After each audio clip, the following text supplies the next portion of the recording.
मी Snehal कारपणकर, SP9 मराठीमध्ये आपलं पुन्हा एकदा स्वागत. तर पाहूयात आजच्या विशेष बातम्या.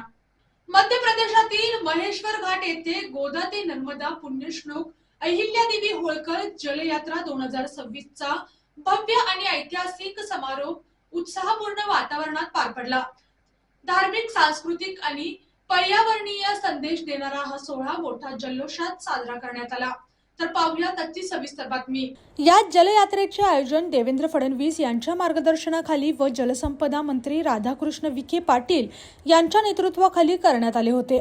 जलसंवर्धन, सांस्कृतिक परंपरा आणि सामाजिक एकात्मता यांचा संदेश देणारी ही यात्रा राज्याच्या सीमांपलीकडे जाऊन लोकांपर्यंत पोहोचली. समारोप प्रसंगी मोहन यादव, यशवंतराव होळकर, केंद्रीय मंत्री सावित्रीदेवी ठाकूर तसेच महाराष्ट्रातील विविध मान्यवर उपस्थित होते. यामध्ये राम शिंदे, चंद्रशेखर बावनकुळे, जयकुमार रावल, रामराव वडकुते आणि सदाभाऊ खोत यांचा समावेश होता. यावेळी महाराष्ट्रातील विविध नद्यांचे पवित्र जल नर्मदा नदी तटावर अर्पण करण्यात आले.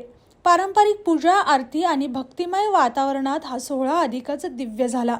उपस्थित भाविक आणि नागरिकांनी मोठ्या श्रद्धेने या ऐतिहासिक क्षणाचे साक्षीदार बनत जलसंवर्धनाचा संदेश स्वीकारला. ही जलयात्रा केवळ एक धार्मिक कार्यक्रम न ठरता जलसंस्कृतीच्या पुनर्जागरणाचा आणि जलसंवर्धनासाठी नव्या संकल्पाचा महत्त्वपूर्ण टप्पा ठरली आहे. महाराष्ट्र आणि मध्य प्रदेश यांच्यातील सांस्कृतिक नातेसंबंध अधिक दृढ करण्यासही या उपक्रमाने हातभार लावला. अशाच जिल्ह्यातील, राज्यातील व राष्ट्रीय स्तरावरील ताज्या बातम्या पाहण्यासाठी पाहत रहा SP9 मराठी न्यूज चॅनेल.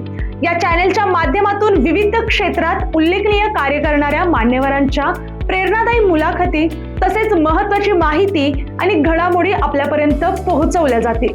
अशा नवीन बातम्या आणि माहिती मिळवण्यासाठी चॅनलला लाईक करा, शेअर करा आणि हो, सबस्क्राईब करायला विसरू नका. पाहत रहा SP9 Marathi, your time your news. धन्यवाद.